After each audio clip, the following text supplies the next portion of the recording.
Hey, what's up, guys? It's the Silent Entrepreneur here. Today I'm talking about how you can find items to resell on eBay, and this will be a very detailed guide. So it may be a little bit of a longer video, I'm not sure, but I'm just trying to help you guys with everything that you guys need help with. But let's go ahead and get into like the first way you can find items to resell on eBay. So thrift stores. Thrift stores, from my experience, are the best way to find items. Like for my 3 years of selling on eBay, thrift stores really are the best way how to find items. I mean that's pretty much how I've made like all my money on eBay. So as you can see, like I really love going to thrift stores, and it's great for beginners and experienced sellers. The reason is because you'll have like a beginner, maybe it's their first month doing eBay, but then you'll have like an experienced seller, and they're like still going thrifting 3 years into their eBay journey like me.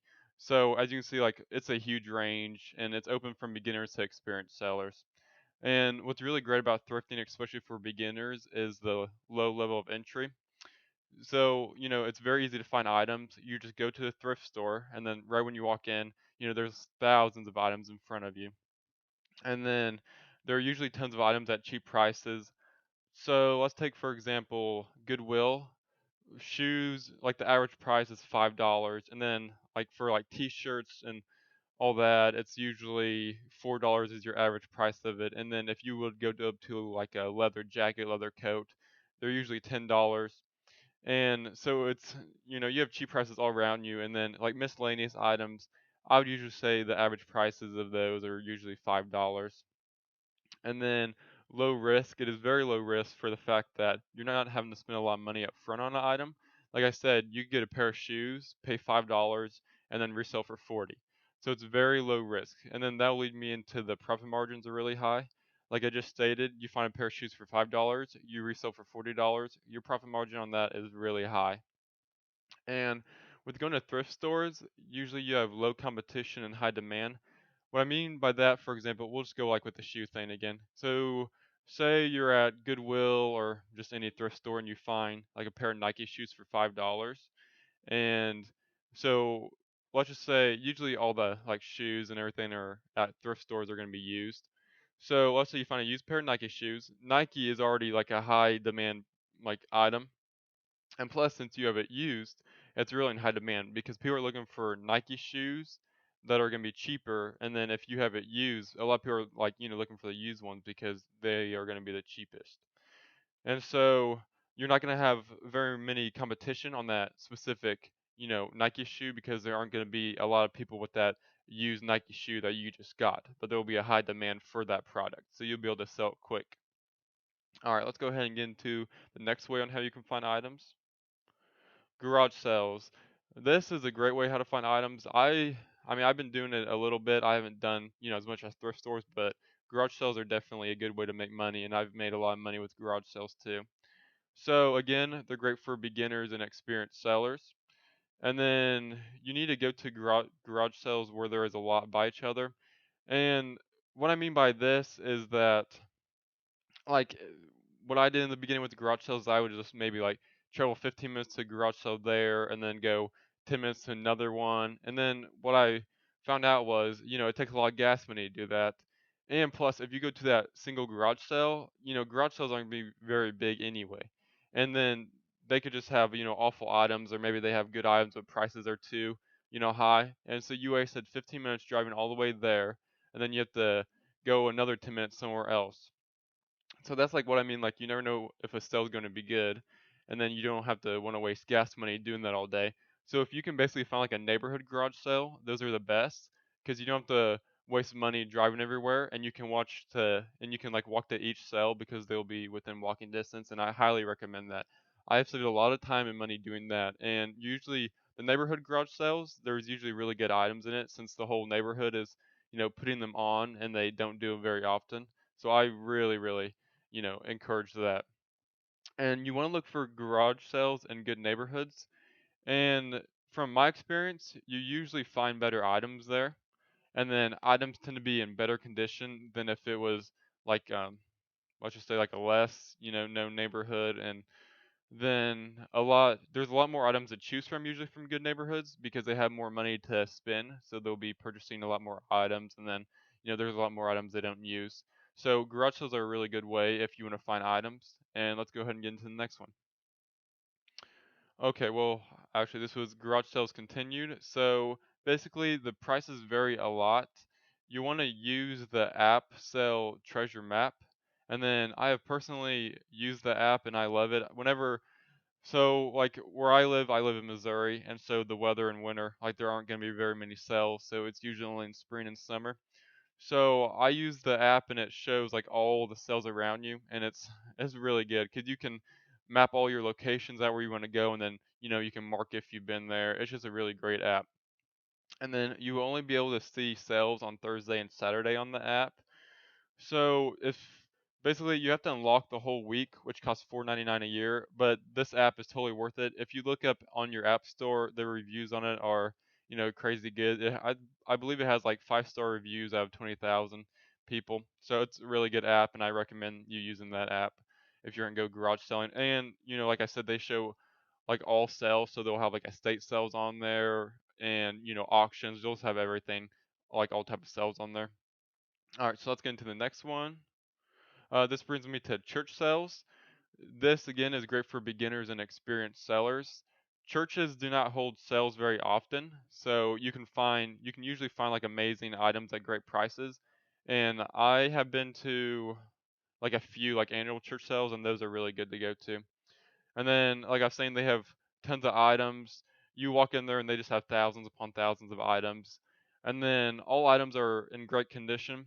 I say this because usually, they're getting donated, but the church will go through all the items they like received that were donated to them, and they'll check to make sure, they all, like are up to their standards and they all look good.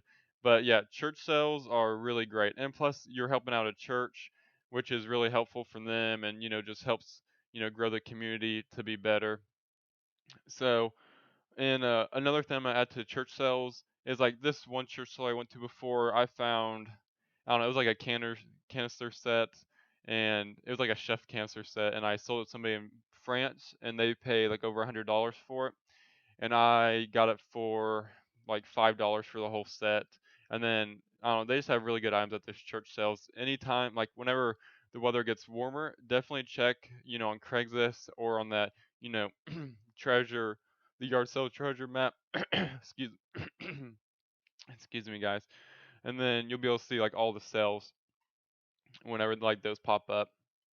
All right, we'll get into the next one now. Craigslist. I'm pretty sure all of you have heard about Craigslist, I imagine. But this one's also great for beginners to like experienced sellers. And then I have never used Craigslist to buy and sell, but I know many others have. Like I've seen a lot of YouTube videos where people say, maybe they were gonna buy and sell phones as sell. And so they go on Craigslist and just try to find everyone they can find that's, selling phones, and those like meet up with them, maybe negotiate, get the price down, and then buy it from that person, then resell for a good profit. And then, of course, this is like with kind of like everything, but more with like Craigslist's pricing will vary a lot. You have a lot of different people selling a lot of different items, and they're all going to want, different prices for each of the items they're selling. And then there, there are tons of items. There are thousands upon thousands of items on Craigslist. And then a huge tip you guys need to be doing is look at the free section on Craigslist. This is huge. There's a lot of people that are just giving stuff away, and they are like high profit items that you can really, really make like a lot of money. Like I know like there'll be a lot of people, and I know it's kind of hard to do this stuff, but I have seen on the free section like there's a lot of people like just having leather couches that you can come pick up, desks and everything. And really, like a leather couch or leather chair, that is huge profit margins. The only problem with that is you have to store it and find a place. And but still, I mean, there's tons of other, little items that they have on there. So make sure you definitely check that out. There's huge margins on that.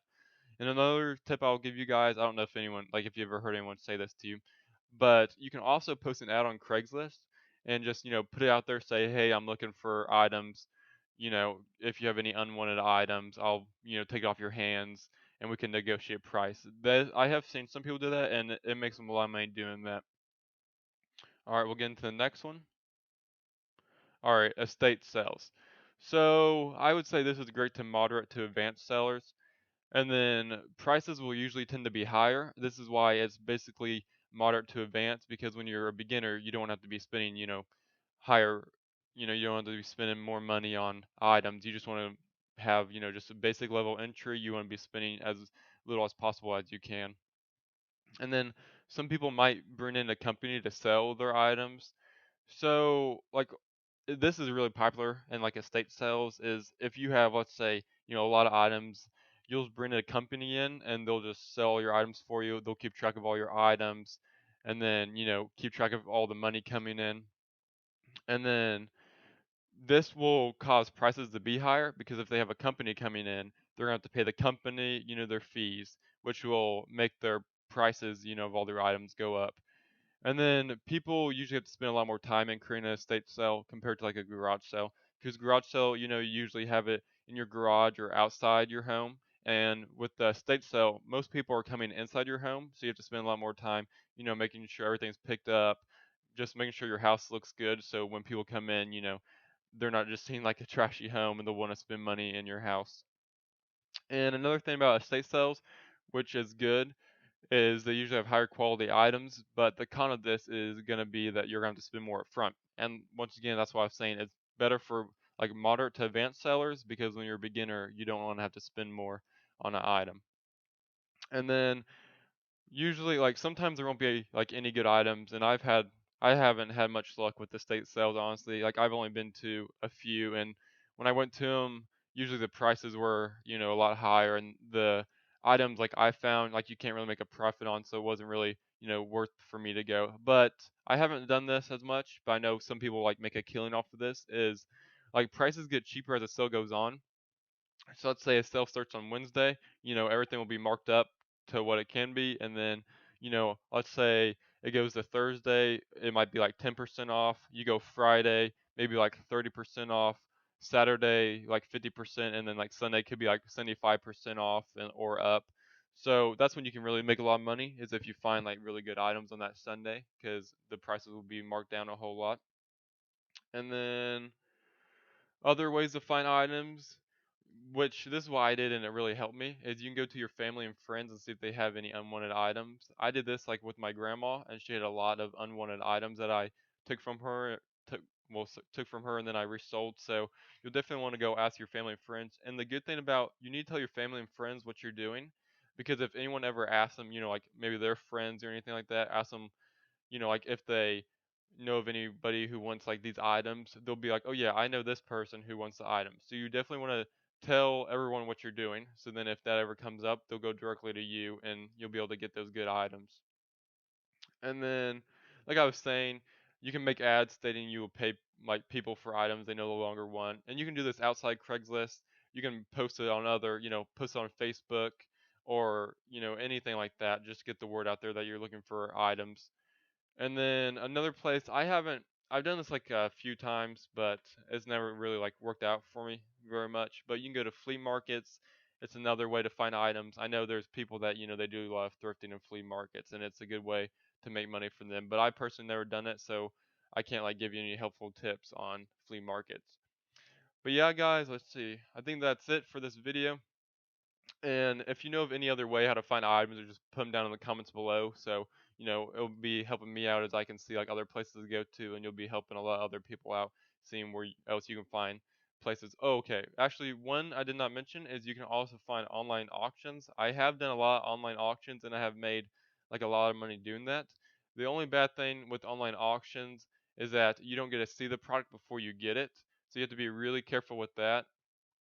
But yeah, online auctions are a great way to make money as well. So yeah, guys, I think I'm gonna leave it right there. Please like, subscribe, and put any like comments you have below or any questions you have for me, and I'll be sure to answer you. And please turn on post notifications so you can see all my new videos, guys. And please remember, guys, that you need to work in silence and that isolation is your friend. All right, I'll see you guys.